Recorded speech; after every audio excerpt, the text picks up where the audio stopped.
Hey guys, tonight we're stepping into a world that's colder, quieter, and weirder than you expect. The air smells like stale straw and thyme. Your clothes are scratchy, and someone's just lit a tallow candle by your bed, except the bed is really a wooden board with some lumpy wool on top. Welcome to the Middle Ages. You're lying flat on your back in what passes for a hospital, but don't get too comfortable. This place treats mental health with more guesswork than compassion, and your headache isn't the worst of your problems. You sit up slowly. Your head feels foggy, like you've been dreaming underwater.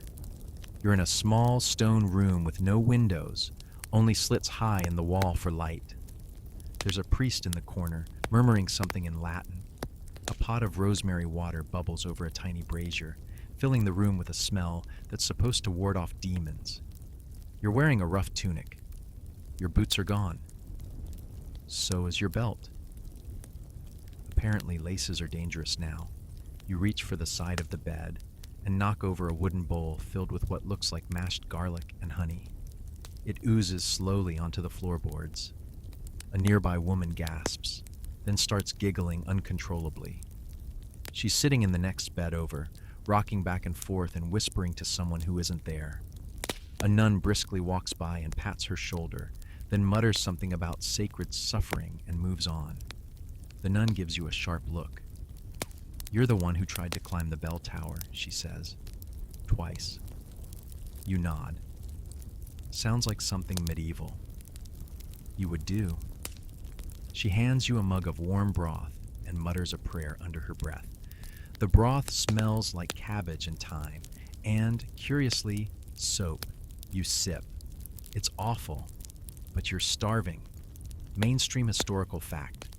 Mental illness in the Middle Ages was often interpreted through religion or the theory of humors. Balance was everything. If you felt sad, sluggish, or anxious, it meant your black bile was high, and the cure might involve changing your diet, praying more, or getting bled by a barber. Sometimes, all three. Historians still argue whether this system helped or just confused people further. You shuffle off the bed and peer out the hallway. Other patients wander about in slippers. One is chanting softly in French. Another has stuffed his tunic with feathers. The atmosphere is less like a hospital and more like a sad tavern where nobody's allowed to leave. The walls are painted with saints and angels, all watching with vaguely judgy expressions. A monk passes by with a handful of dried poppies, natural sedatives if you're lucky, or hallucination fuel. Either way, you reach for one, but he clutches them tighter and hurries on. In a quiet corner, you see a girl sitting cross-legged on the floor, carefully rearranging bits of straw into a perfect circle. No one stops her. You get the feeling that unless you set something on fire or start reciting devil chants, you'll mostly be ignored. And then someone begins to scream, long, piercing, and rhythmic, like a song only one person can hear. Nobody rushes. A nun sighs, fetches a cloth, and heads toward the noise. You ask, "Is she okay?" And the nun shrugs. She's got ghosts in her blood. She says it like it's the weather. You sit back down on your lumpy board bed and wrap a scratchy wool blanket around yourself. You're freezing. The candlelight flickers against the damp walls, and the room smells like mildew and incense. Someone starts singing a hymn, off-key. You lie back. You're here now. And honestly, you're going to need more than soup and prayers to make it through the week. You wake again before dawn, though waking feels generous, since you've been half listening all night to someone 2 beds down, muttering the Lord's Prayer backward. The candles burned low, and the room is filled with that special kind of medieval morning air. Cold, damp, and slightly herbal, like someone forgot to clean the soup cauldron after an exorcism. Today, they've decided to balance your humors. You know this because the nun with the celery stick posture and suspiciously cheerful tone says, "Your black bile is showing," before handing you a cup of something green and steaming. You peer into it. Is that a beetle? Welcome to the theory of the 4 humors. One of the most influential ideas in medieval health. You've got blood, phlegm, yellow bile, and black bile sloshing around in you like a very confused stew. Too much black bile? You're melancholy, sad, withdrawn, maybe full of vague dread. The fix? Things like roasted chicory, vinegar foot baths, or avoiding cooked pears. Yes, cooked pears. You shuffle toward a rickety bench near the fire and wrap your cloak tighter. The nun says they might apply leeches later, just to realign your fluids. You pretend to nod with appreciation, while privately wondering if any medieval person actually knew what they were doing. Historians still argue whether humoral theory was more philosophy than science, a neat, if wildly inaccurate way to explain why your neighbor thinks he's a duck. The doctor, a jolly man with no actual credentials and a feather in his cap, arrives holding a giant cabbage. This, he says solemnly, will reset your melancholy. He then proceeds to chop it on a wooden board, douse it in vinegar, and smear some on your forehead like war paint. You sit there, dripping salad dressing, wondering what your spleen ever did to deserve this. A boy nearby sneezes, and everyone jumps. "Bad air," mutters someone. A servant throws a clove-stuffed orange on the fire to purify the room. The smell is actually kind of nice, if you ignore the boiling cabbage and damp socks scent that undercuts it. A man next to you begins explaining how the moon controls moods. He draws a diagram in spilled soup, detailing how each phase of the moon pushes your black bile up or down. "The moon is angry today," he says gravely. You nod, as if this explains your headache and persistent sense of dread. Then come the remedies. A cloth soaked in vinegar is tied around your wrists. You're told to chew on a fennel root to restore balance. A woman with 3 teeth hands you a rock and says it wards off the creeping sadness. You accept it naturally. When someone hands you a sadness rock, you don't say no. Later, you're given a walk around the cloister garden to air your soul. There's a donkey tied to a post, staring into the abyss. You nod at him like you understand. He nods back. The herbs in the garden are labeled with charmingly vague names: Woundwort, Madman's Comfort, St. Hildegard's Joy. You brush your fingers across a sprig of lavender and inhale. It helps a little. You sit by a fountain that drips with the slow, comforting rhythm of time passing. A sparrow lands nearby and eyes your soup-stained tunic. You offer it a crumb of stale bread. It declines politely. There's a brief moment of peace here. The monks chant softly in the background. The sky is just turning lavender gray, and your black bile doesn't feel quite so overwhelming. Maybe it's the cabbage compress. Maybe it's the donkey. Who knows? But then someone starts howling again from inside. You sigh. The nun from earlier waves at you. "Time for bloodletting," she calls brightly. You're starting to think the melancholy might not be entirely internal. You don't so much walk to the madhouse as get escorted. 2 very determined monks, both built like oak furniture, flank you as you shuffle down a gravel path toward a large, oddly festive-looking building. It's got arched doorways and painted saints above the entrance, one holding a sword, another holding what looks like a bottle of wine. Comforting. You pass under the carved inscription, which loosely translates to mercy and silence. A chicken scurries past your feet. You're not sure if it lives here or just wandered in, but honestly same. Inside, it's strange. A large, echoey hall lit by narrow windows and thick with the scent of old straw, human effort and despair. The beds are rows of wooden pallets, some with people curled into fetal positions, others with arms tied gently, not cruelly but tightly, to keep them from self-harm or throwing dung at the ceiling, which apparently happened last week. This is the hospital wing of a medieval asylum, one of the earlier ones, probably inspired by monastic charity and a vague sense that if someone's screaming Latin backward, probably shouldn't be in the town square. A man with a pointed hat and serious eyebrows introduces himself as the caretaker. We provide calm, he says, as someone nearby lets out a shriek like a barn owl being exorcised. You nod politely. His robe is stained and smells faintly of goose grease. You're handed a small leather tag with a saint's name scrawled on it. Protection, says a nun. You put it around your neck like a VIP pass to a party you very much don't want to attend.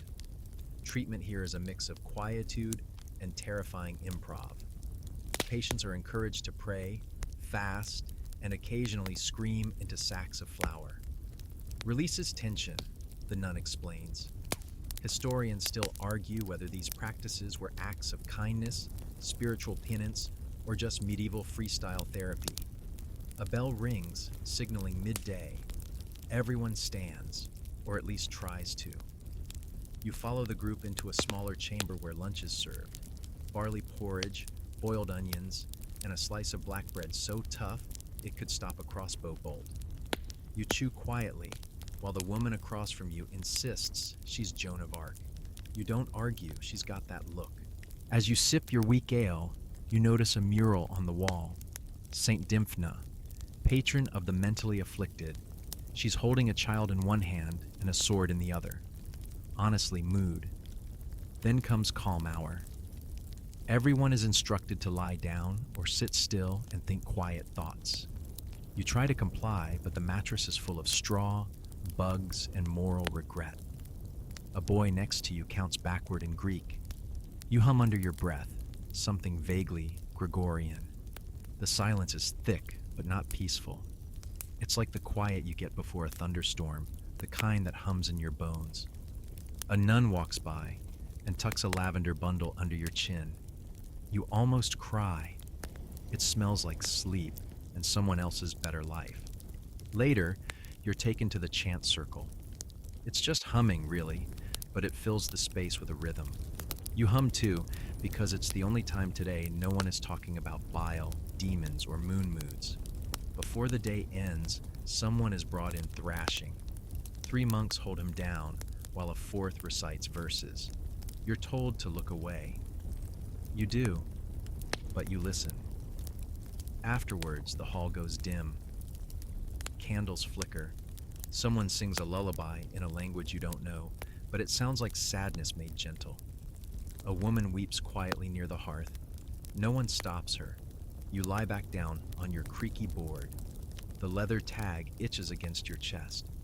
Your mind still feels foggy. But here in the shadows of the madhouse, at least you're not alone.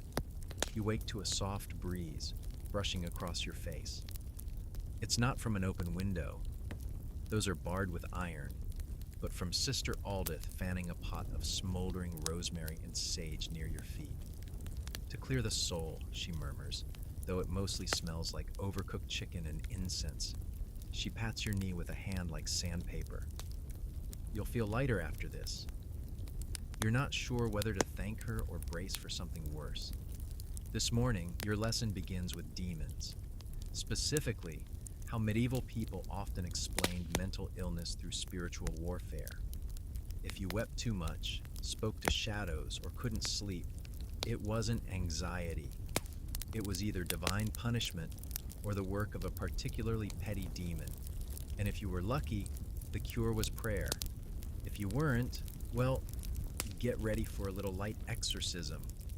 The church bells toll, and the entire ward shuffles toward the chapel, a tiny stone room with smoke-blackened rafters and a crucifix that's seen better centuries. You sit in the back, where the floor dips slightly and always feels damp. The priest enters in his heavy wool robes, swinging a thurible that releases plumes of frankincense. Your nose twitches, and so does your anxiety.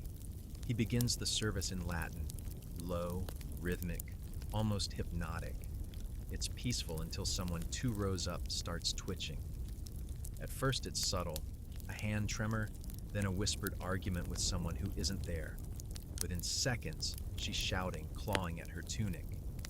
2 monks carry her out. The priest doesn't pause. This, apparently, is normal. Afterward, you're taken to the courtyard where a circle has gathered. A woman, clearly respected here, maybe a visiting mystic, lays hands on people's foreheads, muttering prayers and sprinkling holy water. You step forward, and she grips your face firmly. Her eyes are pale and fierce. "There's pain," she says, "but it's not yours."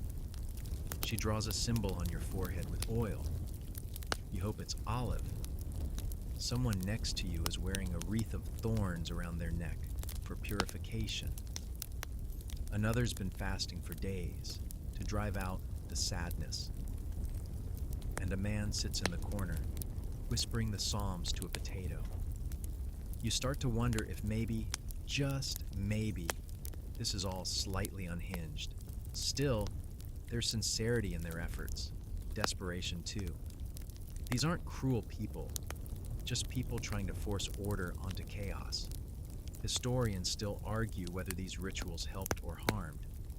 Some saw a genuine healing through faith. Others ended up isolated, accused, or worse.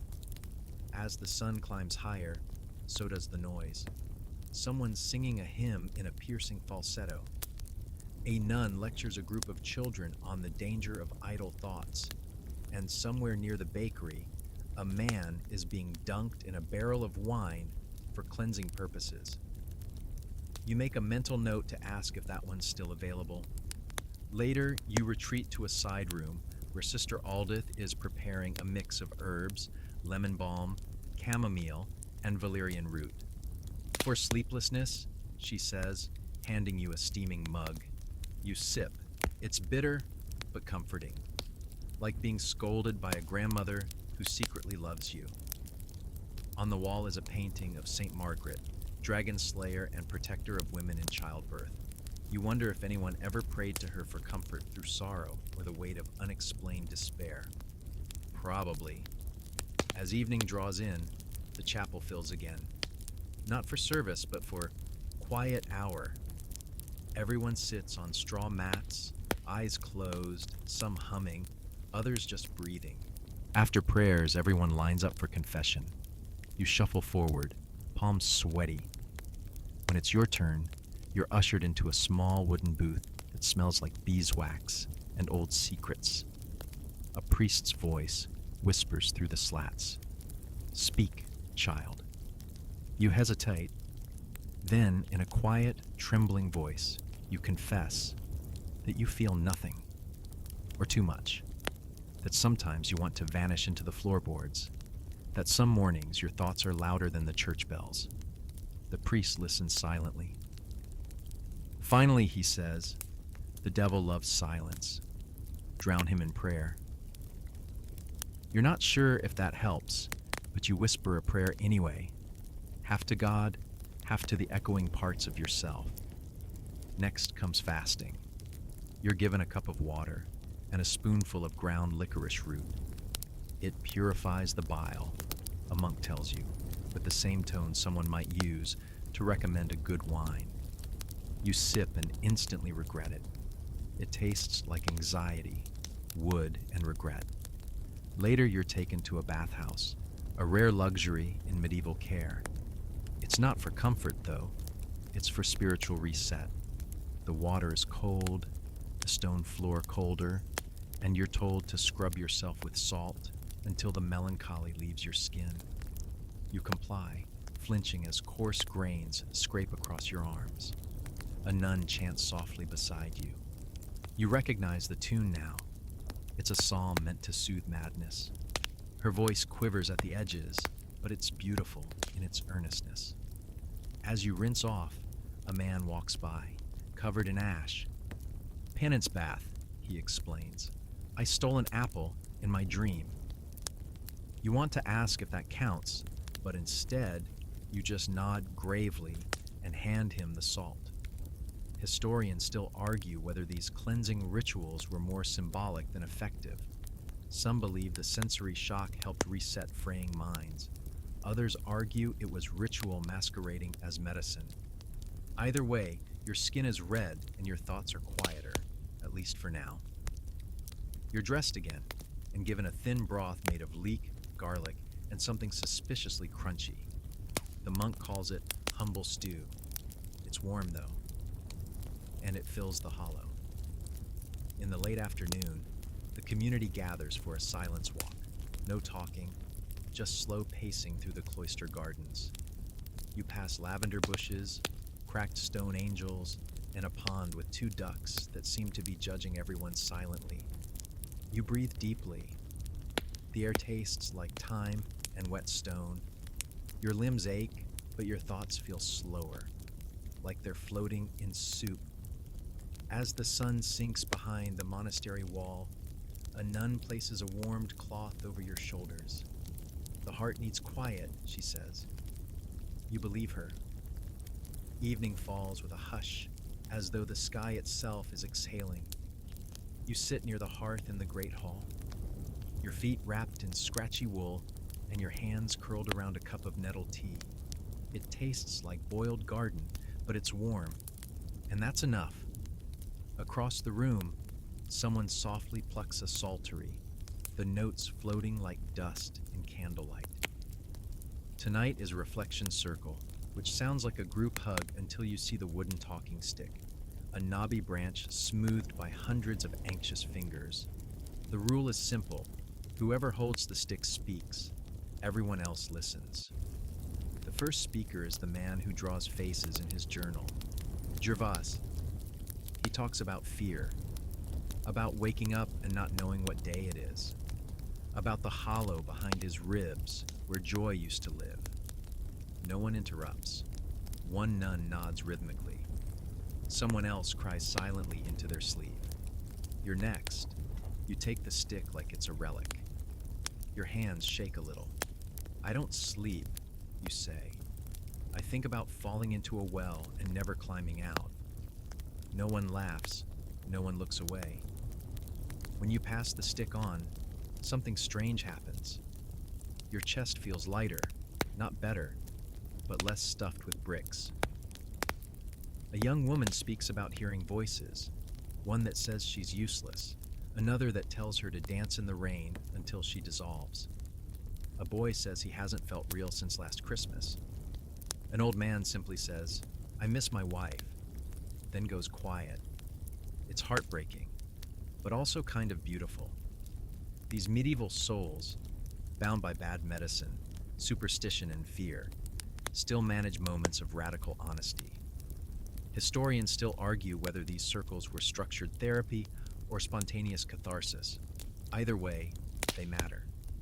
You see it in every lowered shoulder and every deep breath. After the circle, a nun named Sibylla beckons you to the side chamber. She's one of the listeners, monks or nuns trained in the gentle art of letting someone unravel aloud. You lie on a fur mat while she kneels beside you. No confessions, she says softly. Just truths. You tell her about your chest tightness, your racing thoughts, your sense that something's always watching, waiting to collapse. She listens without blinking. At one point, you stop and say, I think I'm broken. She nods, not in agreement, but in understanding. Even broken glass catches the sun. You sleep that night with the balm smeared across your forehead and a leather pouch of lavender under your pillow. Someone hums a lullaby in the hallway. A tune so old, it's probably part miracle, part folk memory. And for the first time in days, sleep arrives not like a thief, but like an old friend. You wake slowly, blinking into the soft gray of dawn filtered through linen curtains. The monastery is quieter than usual. No bells, no chanting, just bird song and the occasional creak of old wood. You lie still, wrapped in wool and the smell of lavender, unsure if you're ready to move. Today is Pilgrimage Day. You're told this while eating breakfast, thin barley porridge with a single raisin that feels like a prize. We walk to St. Odelia's spring, Sister Aldith explains, her hands brushing imaginary dust from your shoulders. Healing water, and time to reflect. She places a rough brown tunic over your clothes, simple garb for the journey, You're joined by others, some muttering prayers, others staring at their feet. Isabetta, the herb whisperer, carries a tiny sack of dried sage. Gervasi clutches his sketchbook like it's holy. You just clutch your knees, trying to breathe through the nervous weight pressing on your chest. The path winds through fields glazed with dew. Every step squishes slightly. You pass crooked trees, ruined cottages, and a tiny stone chapel with ivy growing in the shape of a hand. The road smells of sheep and damp earth. As you walk, Brother Merrick tells the story of Saint Odelia, a woman who healed the sick with her gaze and once wrestled a demon into submission using only prayer and a fishbone. Historians still argue whether she even existed, he admits cheerfully. But the spring's real enough. After an hour, you reach it, a trickle of water slipping from mossy stone into a shallow pool. It looks unimpressive, but everyone else kneels reverently, touching the surface, whispering requests. You kneel too. The water is icy. You scoop some into your mouth, half expecting a miracle, half expecting food poisoning. It tastes like iron and stone, but leaves your tongue oddly warm. Around you, people begin tying ribbons to nearby branches, prayer tokens made from old sleeves and scraps of parchment. You find a bit of string in your tunic and knot it around a twig. You don't say your wish aloud, but you think it hard enough to echo. The walk back is slower. The group spreads out. Some hum, others cry, and two men start an impromptu theological debate over whether bees are proof of divine geometry. You lag behind, watching your own feet. The act of walking, simple, rhythmic, feels strangely meditative. You match your breath to your steps. The anxiety loosens a notch. Just one. You arrive back at the monastery, just as clouds roll in. Rain spatters the stone like it's trying to tap a rhythm. Someone laughs softly and says, "Even the sky weeps for us." You don't know if that's sad or comforting. Maybe both. You realize, strangely, that laughter has returned to your body like blood to a limb. It prickles. It feels earned. Later, in a quiet moment near the herb garden, you catch Isabetta whispering thanks to a rosemary bush. She sees you and grins.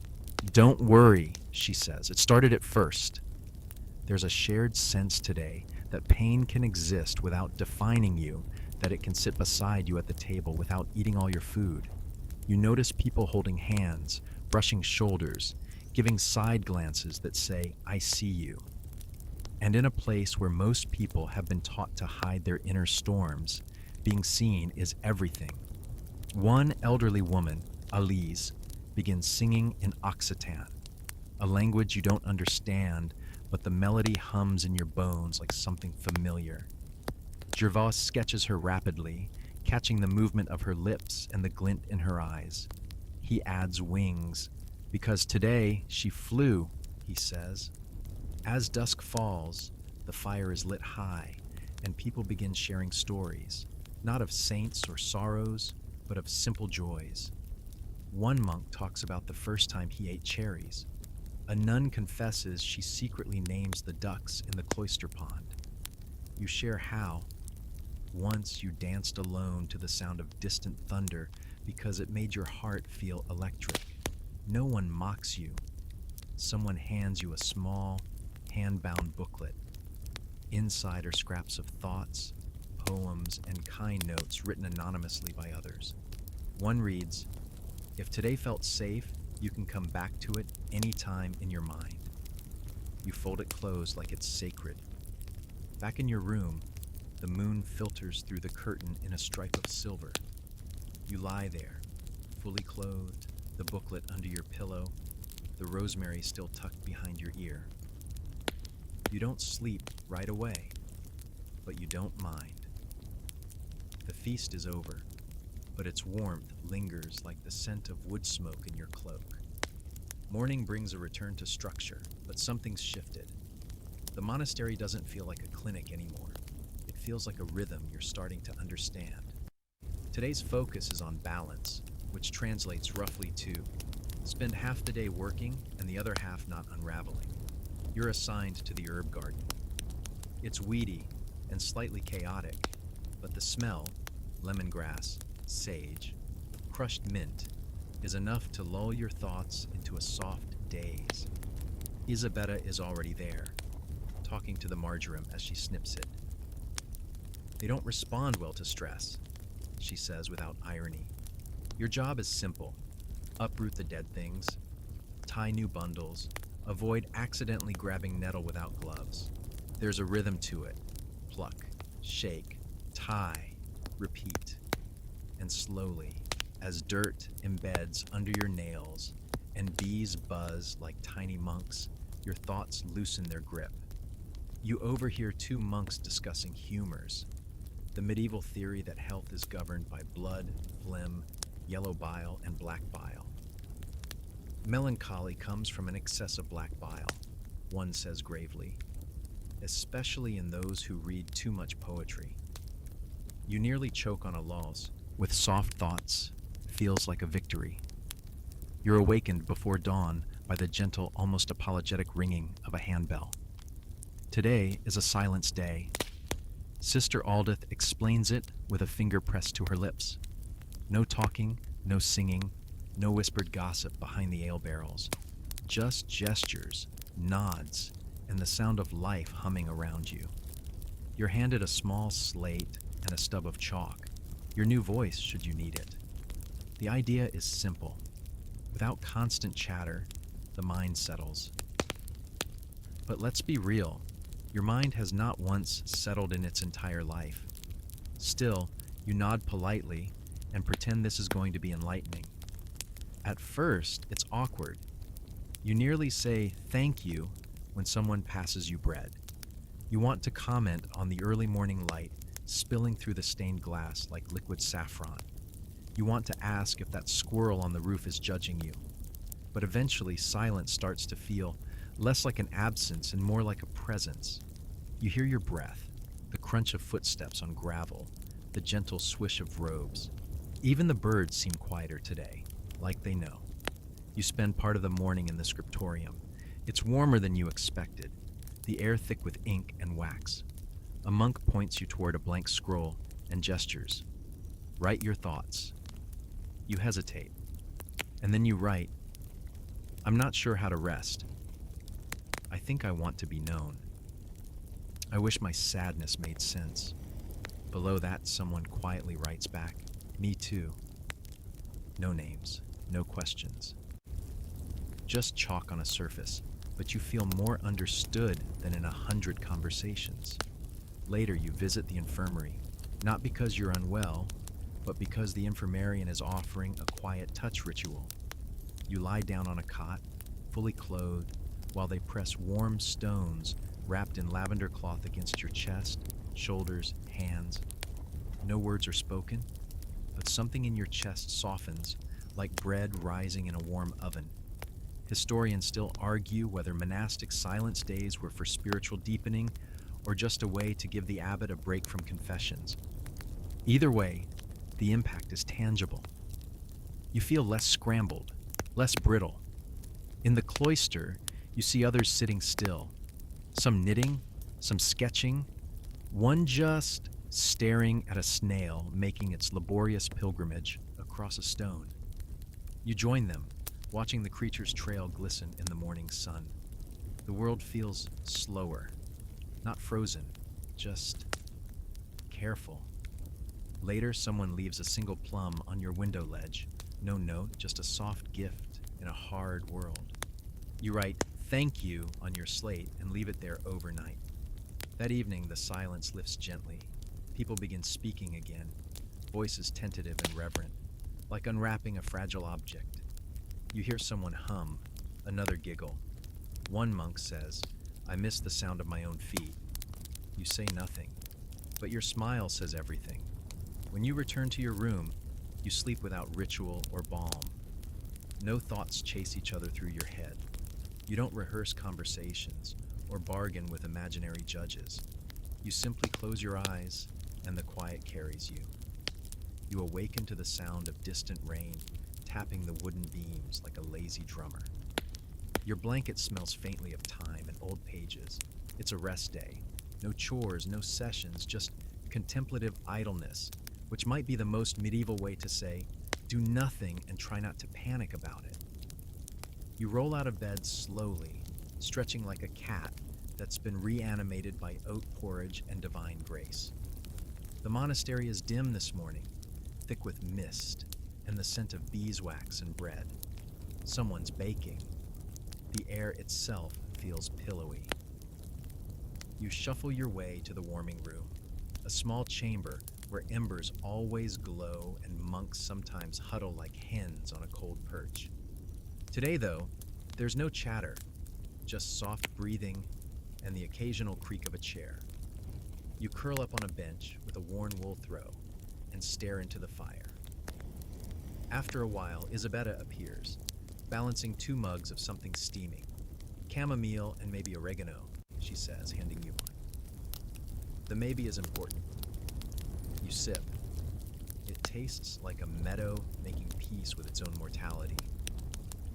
Do you ever wonder if monks had crushes? She asks, blowing on her tea. I mean, you're locked in here, chanting next to Brother Elric every day, and he's got great calves. You nearly choke.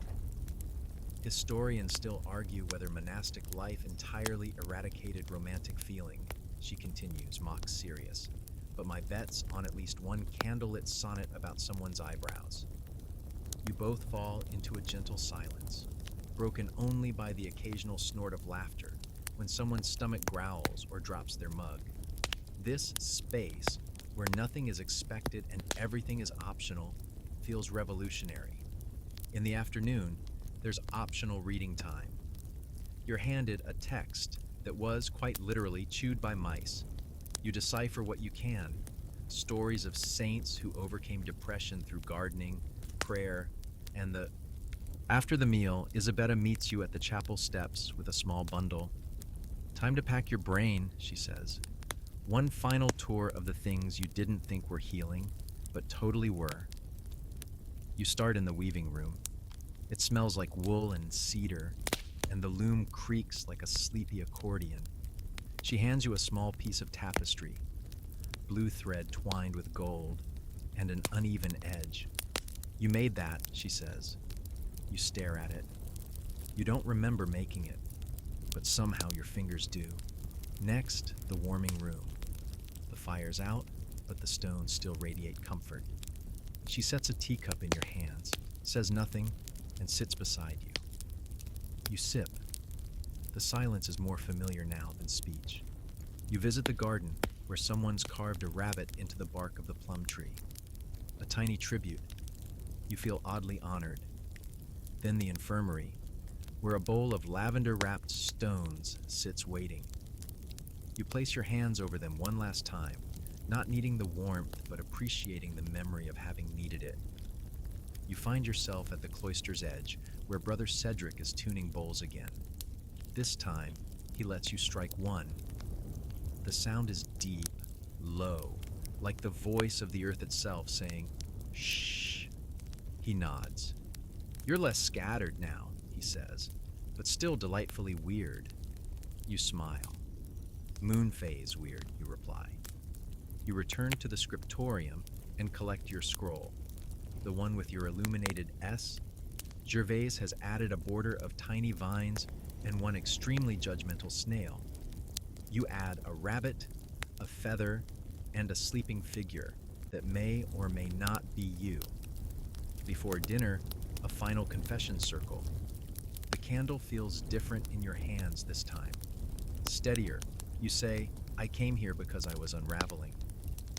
I'm still unraveling, just slower now, more gently. I think that's progress. Someone claps quietly. Someone else murmurs, spoken like a true melancholic.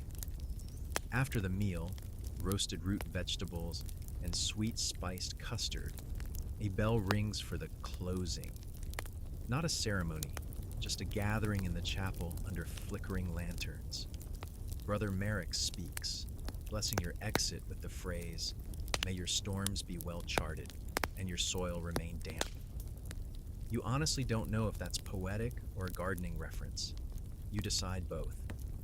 As you return to your room for the last time, you find a final message tucked under your pillow. It's written on a scrap of linen in crooked script. Your sadness is not a flaw. It's a weather pattern. Learn to dress accordingly. You press it to your heart, breathing in the last night's cool air, rich with lavender and pine and 100 unspoken kindnesses. You aren't ready to leave. But you aren't afraid either. And that, you realize, might be the whole point. The monastery wakes early today, not with the sound of bells or chanting, but with the quiet rustling of goodbyes being folded neatly into morning routines. You rise before the sun as requested, and your robe feels heavier than usual. Maybe from dampness, maybe from memory. Your bag is already packed. Just a few keepsakes: the rabbit charm, your illuminated S, the mystery journal with fog day advice, and a sprig of dried rosemary tied with indigo thread. It smells like every hallway here, and somehow also like safety. You meet Isabetta at the gates. She's not crying. She's just chewing on the inside of her cheek, which you've learned means she wants to cry, but isn't sure if it's worth the laundry. She hands you a round, warm object wrapped in cloth. "A traveling scone," she says. "It's terrible, but it's yours." The others gather slowly. Brother Merrick, Gervais, even the sheep who always looked personally disappointed in you. Everyone's eyes have the same sleepy shine, as if they'd all been carrying some gentle ache that's now pooling behind their lashes. You turn back once, just before stepping through the gate, and see someone, maybe Cedric, maybe not, raising a hand silently in your direction. Not waving, just acknowledging your presence in this story. The road ahead isn't smooth. It never is.